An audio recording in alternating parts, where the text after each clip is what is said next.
Legendary West Coast producer and multi-instrumentalist Terrace Martin has recently set the producer community on fire. The controversy: can you be a real music producer if you're simply emailing beats and you're not in the studio with the artist crafting the entire song? Well, I've done both, so I can go ahead and give you my perspective on this. Make sure you stay tuned to the very end of this video because you're sure to walk away with a ton of value. Without further ado, let's get into it. I said, who produced this?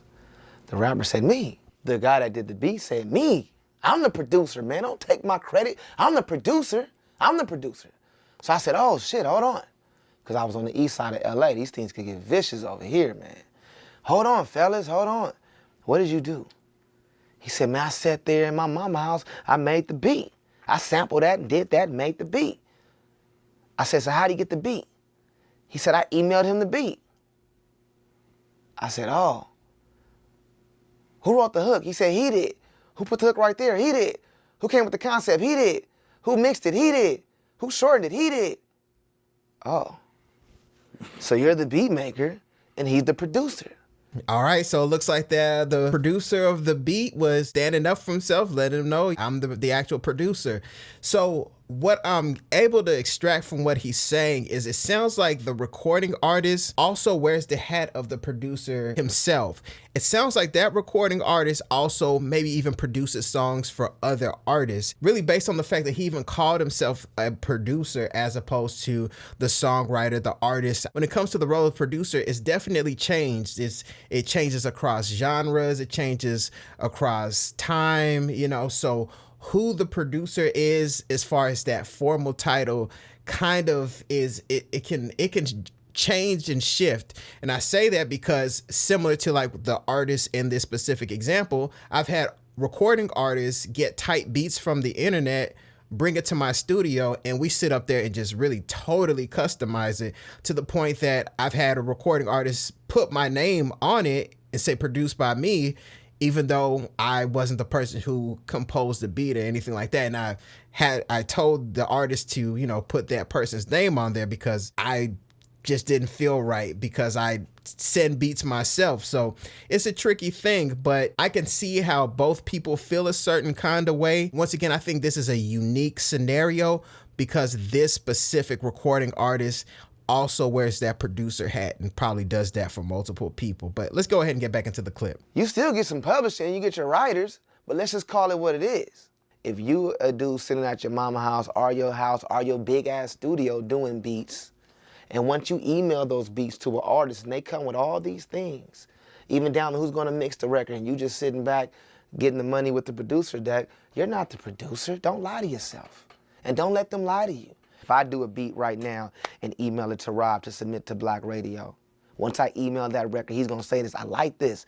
Let me put that right there, put that right there, take that right there, take that right there, take that right there. And he produced it. I'm a programmer. I'm a writer, but I'm a programmer. I'm a beat maker. I'm not a producer.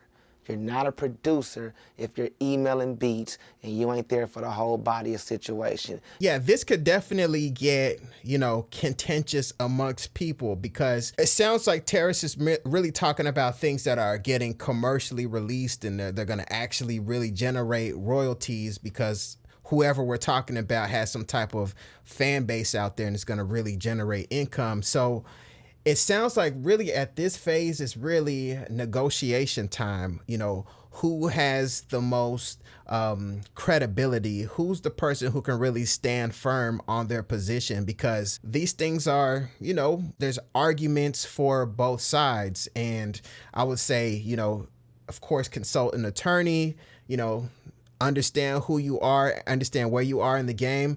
Don't let people take advantage of you just because they might have a bigger reputation and, you know, will try to take certain things from you. But then again, you know, like they say, you don't get what you're owed, you get what you negotiate, you get what you ask for. So this specific scenario just sounds like people are really going to have to negotiate, go back and forth, really stand firm on their position and just really honestly kind of, you know, duke it out legally. You sent the beat, you're an emailer, and that's cool.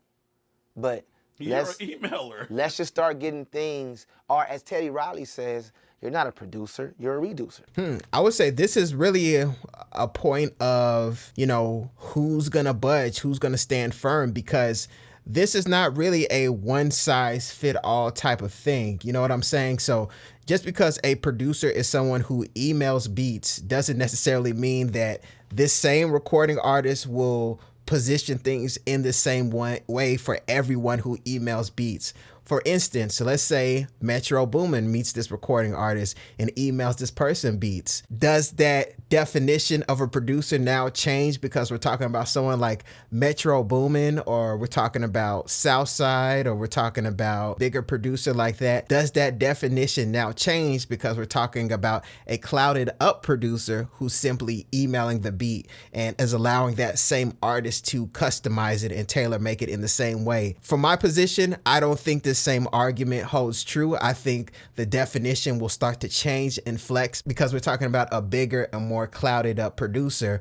where the arguments over percentages now changes because we're talking about a bigger producer with the real brand, and now the argument over being an emailer now shifts. Now it shifts. Now it's produced by, you know, Murder Beats, because Murder Beats has so much equity and things like that. So, you know, for all the other producers, maybe mid-tier, lower tier, kind of newer producers, just always have that in mind. These things tend to change and shift depending on who's talking about who. So it's not a one size fit all thing. Sometimes people are not going to try to push back against the publishing or the producer deck of someone who's emailing a beat if they are more clouded up and they have, you know, motion. So, you know, it's funny how things like that change, but you know, that's just my perspective. Let me know what you guys think in the comments. Are you a real producer if you only email beats and you're not there for the recording session? Or do you have to be there?